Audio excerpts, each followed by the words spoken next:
When Kaname Soto receives an invitation for the app Darwin's Game from his friend Hamada, he is immediately curious to try out the game, despite his classmate Kyota's strong warning not to open the app. Kaname accepts the invitation and starts playing the game. However, things take a dark turn when a snake jumps out of his screen and bites his neck. Kaname wakes up confused in the hospital room of his school, dismissing the snake as a hallucination, and wants to go home to recover from the event. Kyota warns him again not to open the game app, but Kaname cannot contain his curiosity, and opens the game again on his way home. He accepts a combat challenge from Bandakin, an aggressive man in a panda costume who suddenly appears next to him on the subway. Bandakin attacks Kaname, but he manages to fend him off and flees through the city. The panda chases Kaname incessantly, and not even an officer can stop the violent panda. Kyota appears and saves Kaname, but in doing so, Bandakin injures Kyota severely. Despite Kyota's injury, he and Kaname manage to escape and hide in a parking lot.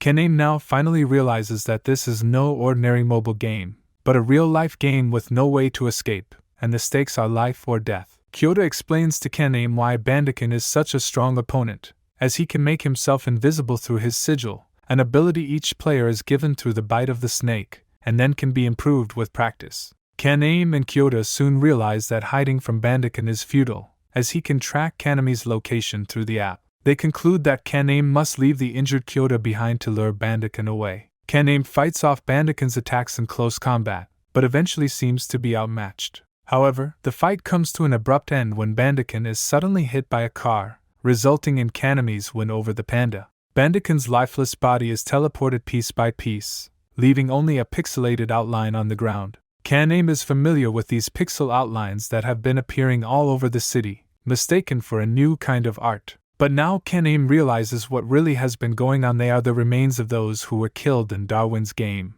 After the fight, Kaname rushes back to his friend Kyota, but all he finds is another pixel outline. High-ranking player Shuka Karina learns of Kaname's victory over Bandakin, and is amazed that the rookies win over an undefeated opponent. Shuka wants to meet Kaname and invites him to an abandoned warehouse, but Shuka isn't sure if she can trust Kaname and asks him to reveal his sigil. However, Kaname's inability to provide Shuka with an answer raises her suspicions, and she challenges him to a fierce fight. Despite Shuka's powerful attacks using her sigil, Kaname manages to defend himself by temporarily blinding her with a flashing light. As he evades Shuka's deadly chains, Kaname hears a voice inside him that leads him to finally discover his own sigil. He realizes he can summon any weapon he has touched before, including a gun that was delivered to his home earlier. With this newfound power, Kaname is able to keep Shuka at bay and force her to admit defeat, leaving him both relieved and exhausted as he passes out. The next morning, Kaname wakes up in Shuka's bed, and she proposes that they create a clan together to increase their chances of survival in Darwin's Game. Kaname agrees, but he learns that he must first reach Fighting Class B2 before he can do so. Shortly after, Kaname receives a mysterious invitation to a treasure hunt in Shibuya, and he and Shuka decide to explore the area before the event begins. During their tour, Shuka shares important information about the game, including the fact that the points they collect are transferred to their real-world bank accounts as actual money, which surprises Kaname when he checks his account balance at an ATM. In the bustling Shibuya shopping center, Kaname's mobile phone is suddenly snatched by Inukai, who challenges him to a duel in a dead-end street. Inukai had obtained information about Kaname's recent victories over Bandakin and Shuka from Rain Kashiwagi, a player known as the analyst who sells data and information in the game. Seeing Kaname as a lucrative target, Inukai aims to defeat him. However, their fight is cut short when Shuka comes to Kaname's aid, causing Inukai to surrender. The treasure hunt then begins, and Kaname finds himself in a hotel room with instructions to find 3 golden rings within 24 hours. However, there's a catch: there are only 300 rings in total. Using the dimensional camera on his phone, Kaname quickly locates the first ring under his bed. But as he steps outside his hotel room, he is ambushed by another player armed with a machine gun, preventing him from keeping the ring for long. Kaname relinquishes his ring to his opponent, who spares his life and departs via the elevator. Kaname is determined to leave the hotel and find Shuka, but the rampant growth of thickets blocks all the staircases, making it impossible. The elevator seems to be the only viable exit, but Rain, the analyst, intervenes just in time to prevent Kaname from entering. Upon opening the elevator doors, Kaname realizes the reason for Rain's warning. His previous attacker lies motionless, ensnared by a massive plant, the handiwork of the florist, a formidable player who has taken control of the hotel using plants. Rain, utilizing her sigil called Lapis, thoroughly analyzes the situation and deduces that the florist is likely monitoring them through surveillance cameras in the surveillance room. The players attacking them appear to be under the florist's mind control, having been poisoned instead of killed by the plants. Kaname and Rain destroy the surveillance cameras and take refuge in a hotel room to strategize. To bypass the plant-infested areas within the building, Kaname decides to rappel down the exterior of the tower to confront the florist on the ground floor, where he has transformed into a formidable plant creature. Despite employing all his weapons, including his machine gun and grenades, Kaname struggles to defeat the florist, who proves to be immensely powerful. The battle ultimately leads them to the hotel chapel, where Kaname, fatigued, receives guidance from his inner voice. In a vision, Kaname finds himself in a workshop of a steel smith and realizes he needs to augment his firepower to defeat the florist. He adjusts the pressure of his gun barrel to deliver a more potent shot, which proves to be effective, and the florist acknowledges defeat.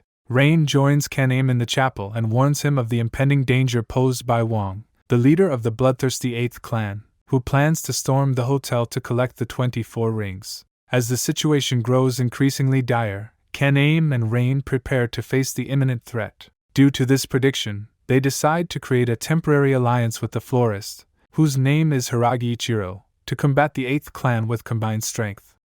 Now that the florist's mind control has been lifted, Kaname's former adversary with the machine gun also regains his senses. The man, named Ruji Mayasaka, agrees to join the clan as well. The now 4 members of the clan set about fortifying the hotel, preparing for the 8th's imminent attack. Meanwhile, Rain contemplates the values of the different gemstones on the rings. She notices QR codes inside the rings that represent additional number combinations. She realizes that this must be the key to winning the game, and the missing piece of the puzzle must be the diamond ring that remains undiscovered. Meanwhile, Shuka is still on the hunt for Kaname. She traverses the city, eliminating anyone who stands in her way. But then she falls into an ambush and is unable to escape. As she passes through an underground station, she is suddenly confronted by a little girl who is able to repel her chain attacks with a wall of ice, and ultimately floods the hall with water. Just before drowning, Shuka sends out a distress call. Kaname and Ruji immediately set out to rescue her. They encounter Sway at the subway station, who feigns innocence and fear as a little girl. Kaname swiftly dives into the water and retrieves Shuka, who is lying unconscious on the floor. He brings her to the surface and revives her with CPR. As Shuka regains consciousness, she is thrilled about the first kiss she just shared with Kaname. Meanwhile, Ruji is still engaged with Sway. With the aid of his sigil, he discerns that Sway is lying and seeks to uncover the truth about what occurred in the station. However, Sway escapes from Ruji, and her alter ego emerges. When in danger, the spirit of her deceased twin brother Soda takes over her body, and unlike Sway, he is willing to employ brutal violence. They lead Ruji to a convenience store and ensnare him with ice. Soda intends to kill Ruji, but Sway manages to restrain him. When Shuka and Kaname finally arrive at the convenience store, Shuka expresses gratitude to Sway for facilitating her first kiss with Kaname, and they recruit Sway into their clan. Shortly after, the 8th attack the hotel. Wan has even summoned other clan members who are not participating in the treasure hunt. The clan battles their way through the plant barricades, advancing deeper into the hotel with sheer force. The formidable players Katsura and Sig engage Hiragi, but the florist holds his own in the confrontation. But suddenly, Keiichi appears and deals a fatal blow to Hiragi. With his last ounce of strength, Hiragi keeps his heart beating using his sigil plants, and the mighty plants that have pierced the entire building finally cause it to tremble and collapse. Rain, in the meantime, has deciphered the enigma regarding the numeric codes in the bands. After obtaining a diamond ring and arranging the gemstones based on their hardness, she decodes the coordinates that lead her to Shibuya train station. She sets out to search for the treasure there, but realizes that she's not the first one. Wan has also cracked the code, and the 8th clan is already present at the station. Wan utilizes his emblem to teleport unexpectedly, catching Rain off guard and capturing her. He forcefully interrogates her, trying to extract information about the treasure from her. Rain tries to buy time by narrating a lengthy tale, and eventually her clan arrives, rescuing her from Wan's clutches. Ruji, Shuka, and Sway valiantly battle the 8th, while Kaname takes the injured Rain to a secure location where she is tasked with solving the final code to conclude the game. After embarking on a journey into her inner self, Rain discovers the solution. The code corresponds to the publication date of Charles Darwin's On the Origin of Species. When Kaname returns to aid his friends in their fight against the 8th, Wan has already severed Ruji's arm and is on the verge of killing him. However, Kaname manages to stop him with a clever deception. He claims to have solved the riddle and found the key to the treasure. His bluff works, and Kaname hands over his moped key to Wang in exchange for Ruji's life. But Kaname has actually deciphered the genuine code and swiftly enters the combination of numbers into the lockers at the station. This abruptly concludes the treasure hunt and the players are transported elsewhere. Now alone at the station, Kaname opens the locker and finds a mobile phone inside. The phone rings, and the game master congratulates Kaname on his victory. The game master explains that in addition to the numerous points he has earned, Kaname is also entitled to a very special prize, the privilege to choose an in-game benefit.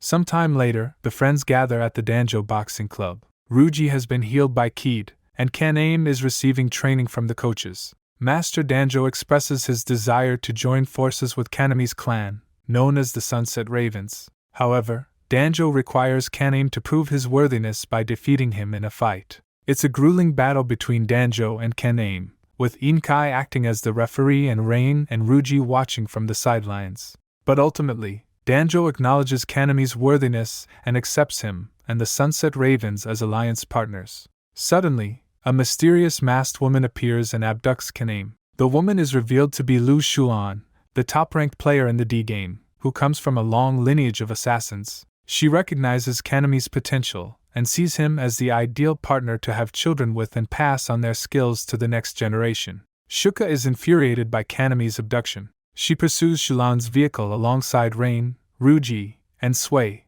and launches an assault on Shulan from the rooftop of her car. An epic showdown on the car rooftops ensues, but Shuka's attack seems ineffective until Kaname intervenes. He hurls bottles at her. Shuka employs her chains to guide them towards the tires of Shulan's car, and Sway freezes the contents, thereby immobilizing the wheels. Shulan concedes defeat and expresses a desire to join the Sunset Ravens clan. Despite objections from clan members, Kaname agrees. Meanwhile, the 8th clan is already scheming their revenge. They hold Kaname's classmate, Shinazuka, hostage and subject him to torture in order to bait Kaname to an abandoned warehouse. Kaname is livid and immediately sets out to rescue his friend, supported by the Sunset Ravens and Inkai. Before the clan arrives at the warehouse, a large police force is already present, but the 8th clan effortlessly eliminates them. When the Sunset Ravens arrive, they immediately engage the 8th clan in combat. Sway and Rain team up against the attackers, and Inkai duels with the martial artist Keiichi. However, when Kaname learns that Shinazuka has been killed, something changes within him. Now, with Amada, Kyoda, and Shinazuka, 3 of his classmates have been slain in this game. Violating his own principles of avoiding unnecessary harm, he decides that there is no other choice but to eliminate the 8th clan. Kaname aggressively forges ahead, gunning down anyone in his path. Meanwhile, Shuka single-handedly confronts Wang. She has threaded the entire warehouse with thin wires, which she can manipulate with micro-vibrations using her sigil. With minimal movement, she manages to repel Wang's attacks, severing his limbs in the process. Ultimately, she ensnares Wang in a wire net and sends him hurtling from the sky. Wang manages to utilize his sigil just in time to avoid fatal impact, but Kaname and Ruji are already standing in front of him, aiming their weapons. Kaname now reveals his granted privilege to Wang. He is a high roller who went all in the battle against the 8th clan. This entails that all of 8th clan's points are transferred to the Sunset Ravens account, and the opponents have consequently lost the game. The remaining members of the 8th clan are now transferred, including Wang, whom Kaname shoots in the head as a final farewell. The battle against the 8th clan is now concluded, but Kaname vows revenge against the game masters. He is determined to put an end to this game once and for all, and his clan pledges to support him in this mission. Together, the now ruthless Sunset Ravens take control of the Shibuya area and declare it a D-game-free zone. The Game Master, on the other hand, is elated with the turn of events. Now the game can finally progress to its next level. Subscribe for more videos like this.